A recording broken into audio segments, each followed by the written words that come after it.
میرے آقا صلی اللہ علیہ وسلم کے دیوانوں، ایک مرتبہ چند نوجوان کھڑے ہیں اور وہ قہقہا لگا کر کے ہنس رہے ہیں۔ میں اپنے جوانوں سے خصوصی توجہ چاہتا ہوں، میرے وہ نوجوان جو پارکوں میں جا کر کے لڑکیوں کے کندھوں پہ ہاتھ رکھ کر کے زنا کی پلان بناتے ہیں، میری قوم کے وہ جوان جو فون پر لمبی لمبی گفتگو کر کے لڑکیوں کو زنا کی دعوت دیتے ہیں، میری قوم کے وہ جوان جو اپنی آنکھوں کو گندے مناظر سے ناپاک اور گندا کرتے ہیں۔ ذرا وہ دل کے کانوں سے تو سنیں، وہاں جو نوجوان کھڑے تھے وہ زنا کی بات نہیں کر رہے تھے، وہ عیاشیوں کی بات نہیں کر رہے تھے، وہ برائیوں کی بات نہیں کر رہے تھے، بلکہ وہ صرف قہقہا لگا کر ہنس رہے تھے۔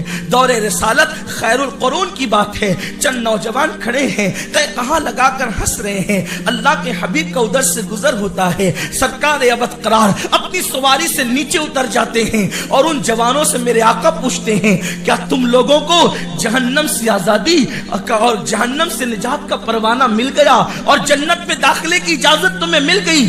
کیا تم جہنم سے آزاد کر کے جہنم سے آزاد کر کے جہنم سے آزاد کر کے تم جنت میں داخل کر دیے گئے ہو یا اس کی اجازت تمہیں مل گئی ہے؟ ان جوانوں نے کہا، ہمارے ماں باپ پہ قربان یا رسول اللہ، نہیں، ہمیں تو جہنم سے آزادی کا اور جنت میں داخلے کا پروانہ ابھی تک کے نہیں ملا۔ آقا فرماتے ہیں، ان لوگوں پر مجھے افسوس ہے کہ جن کو ابھی جہنم سے آزادی کا پروانہ اور جنت میں داخلے کی اجازت نہیں ملی اور وہ قہقہا لگا کر کے ہنس رہے ہیں۔ اللہ اکبر۔ پھر اس کے بعد ان جوانوں کو کسی نے مدینہ منورہ میں قہقہا لگا کر کے ہنستے نہیں دیکھا۔ میں آپ سے پوچھنا چاہتا ہوں، نوجوان صرف قہقہا لگا کر کے ہنس رہے ہیں تو اللہ کے رسول ان سے پوچھتے ہیں، کیا تمہیں جنت میں داخلے کی اجازت مل گئی؟ کیا تمہیں جہنم سے نجات کا پروانہ مل گیا؟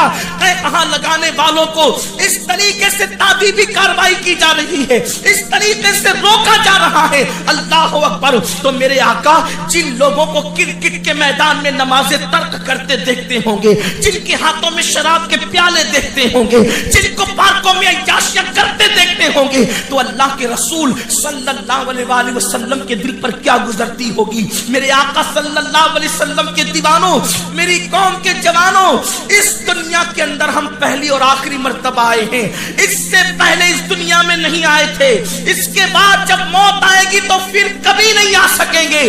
مرنے کے بعد اگر کوئی بندہ اللہ سے کہے، مولا مجھے صرف 1 منٹ کی اجازت دے دے تاکہ میں 2 رکعت نماز دنیا میں پڑھ کے آ جاؤں، تو قدرت کی طرف سے جواب ملے گا، بندے جب ہم نے تجھے موقع دیا تھا اس وقت اس موقع کو تو نے گنوا دیا، اب تجھے 1 سجدے کی بھی اجازت نہیں دی جا سکتی۔ جس دنیا میں پہلی اور آخری مرتبہ آئے ہو، اس دنیا میں کیوں آئے ہو؟ دنیا میں آنے کا مقصد کیا ہے؟ قرآن کہتا ہے، وَمَا خَلَقْتُ الْجِنَّ وَالْإِنسَ إِلَّا لِيَعْبُدُونَ، ہم نے جن و انس کو صرف اور صرف اپنی عبادت کے لیے پیدا کیا۔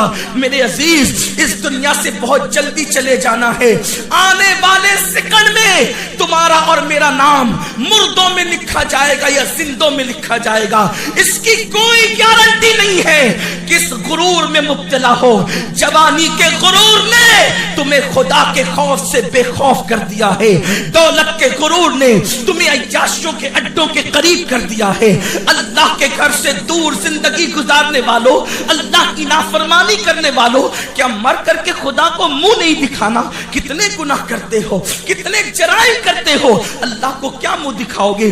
بڑے افسوس کے ساتھ کہنا پڑتا ہے، جب مسلمانوں سے کہا جائے چلو اللہ کی عبادت کرتے ہیں، چلو نماز پڑھتے ہیں، تو مسلمان بڑی سادگی سے کہہ دیتے ہیں، مولانا ٹائم نہیں ملتا۔ میں تم سے پوچھنا چاہتا ہوں، تمہیں بیت الخلا جانے کے لیے ٹائم ہے اور تمہیں اللہ کے گھر میں جانے کے لیے ٹائم نہیں ہے؟ تمہیں دوستوں کے پاس بیٹھنے کے لیے ٹائم ہے، تمہیں اللہ کے ساتھ بیٹھنے کے لیے ٹائم نہیں ہے؟ اگر یہ جملہ آپ پر بار لگتا ہو، اللہ کے ساتھ بیٹھنے کی بات، یوں تو میرا اللہ علم و قدرت کے اعتبار سے ہر ایک کے ساتھ ہے، ہوا معکم اینما کنتم، تم جہاں کہیں ہو اللہ تمہارے ساتھ ہے۔ مگر سنو جس وقت بندہ سجدے کی حالت میں ہوتا ہے وہ وقت بندہ اللہ کے ساتھ گزارنے کا